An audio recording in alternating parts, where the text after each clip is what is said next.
You're 14 years old, standing in a London tavern, and you've just made the worst mistake of your life. You accepted a drink from a stranger. The room spins. Your legs buckle. When you wake up, you're on a wooden ship in the middle of the Thames, and some guy with breath like dead fish is screaming in your face about how you're in His Majesty's Royal Navy now. Congratulations, you've been pressed. This isn't a volunteer situation. Press gangs roam port cities, grabbing anyone who looks vaguely healthy. Fishermen, farmers, drunks, you. Doesn't matter. The Navy needs bodies, and you just became inventory. You try explaining you're not a sailor. Nobody cares. They shove a contract in your face that you can't read, and suddenly you're legally Crown property. Your new home is a third-rate ship of the line. Sounds impressive until you see it. 150 men crammed into a wooden box that smells like a cemetery mixed with a sewer. Your hammock hangs 14 inches from the next guy's. You sleep in shifts because there isn't room for everyone to lie down at once. The ceiling's so low you can't stand up straight. You're going to spend years hunched over like a question mark. Food. Twice a day you get rock-hard biscuits crawling with weevils. The meat's been salted so heavily it could preserve a pharaoh. You're given a gallon of beer daily because the water's so disgusting it could kill you faster than cannonballs. Later, they'll switch you to grog, watered-down rum that's supposed to prevent scurvy.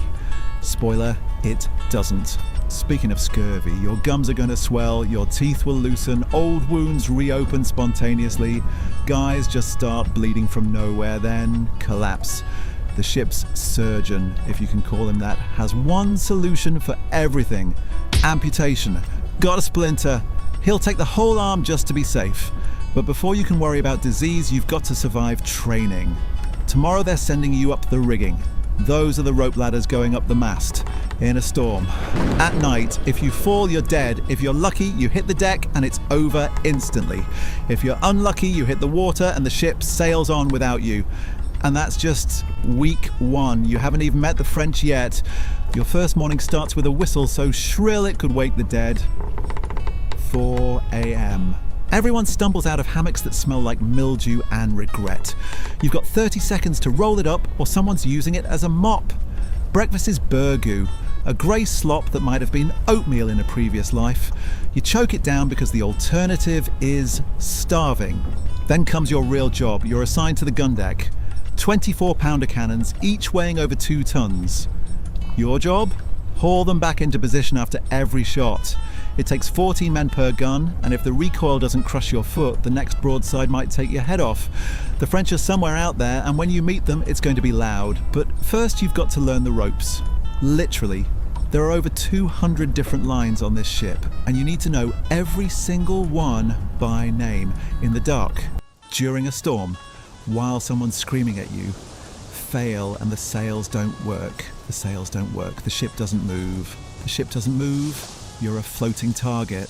They send you up the ratlines, the rope ladders going up the mast. It's 70 feet to the first platform. No harness, no safety net, just you, the wind, and a very long drop. Halfway up, the ship rolls. You grip the rope so hard your hands bleed. A guy near you loses his grip. He doesn't scream, just gone. You make it to the top somehow. The view's incredible. The terror's worse. You're expected to do this in storms. At night, while untying frozen sails with numb fingers. Welcome to life as a topman. Weeks pass. You're still alive, which is honestly surprising. You've learned to sleep through the noise, ignore the rats, and stomach the food. Your gums bleed every morning now. Early scurvy.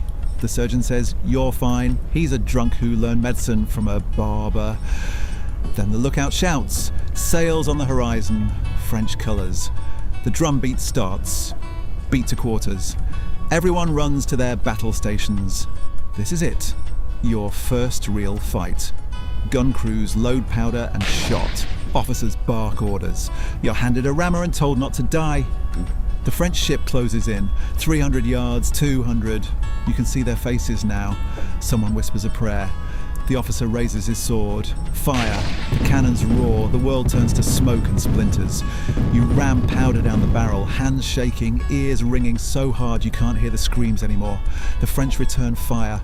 A ball rips through the gun deck, takes out 3 men in one hit. You don't look. You just keep loading. This goes on for hours. When it's over, the French ship limps away. You've won, technically. 14 of your crew are dead. 20 more are missing limbs. The surgeon's saw doesn't stop for 2 days straight. You're covered in blood that isn't yours. And you realize something. This is your life now. For the next however many years the Navy decides to keep you, this is it. Rotten food, constant disease, random death by cannon or storm, or just bad luck. The pay's a joke when it comes at all. Desertion means hanging, disobedience means flogging. The cat o' nine tails, a whip that'll strip the skin off your back in front of the entire crew as a lesson. And here's the worst part. You're one of the lucky ones. Thousands of men live and die on these ships, forgotten by everyone except the widows who will never get their husbands' back pay. The Royal Navy controls the seas, sure, but it does it on the backs of pressed men who never wanted to be here in the first place. So the next time someone romanticizes tall ships and naval glory, remember this. Glory's expensive, and it's bought with the lives of kids who just wanted a drink in a tavern. You survived your first battle. Barely.